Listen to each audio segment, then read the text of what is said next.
Hey there. It's late at night and my computer is busy rendering a new background for shorts, but I thought this was small enough and easy enough that it's worth getting out immediately. Will Duffy turned what could have been an honest mistake into a lie. Here's another case published in the Lancet, which is called The Brain of a White-Collar Worker.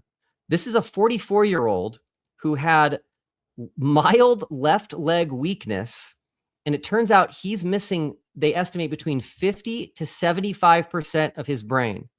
This is a lie. It didn't start out that way, but it became a lie. See, I know that Will Duffy heard this story about the white-collar worker from somewhere else and thought it would make a good addition to his arsenal of creationist arguments. So far, so good. He's a gullible creationist. That's fine. I suspect he's told this story before to fellow believers. So far, so good. He's retelling a story he heard. It's not a lie to be wrong, even if it's an obvious fabrication that anyone with a modicum of skepticism would be more curious about. But this is where things get bad.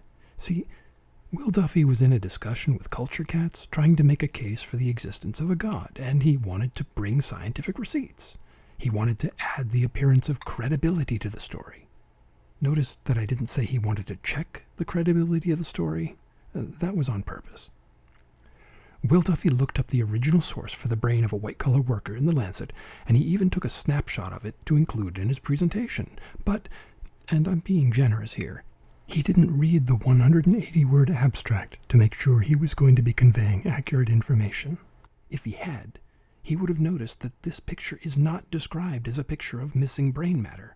He would have noticed that no brain was described as missing, and the percentages that he had in mind don't even show up anywhere. That's when it became a lie. When he took the time to make it appear as though he had checked his sources, he changed, "Hey, I heard this weird story," into a deliberate attempt to deceive an audience into believing that he was accurately representing the source, rather than repeating a story he once heard.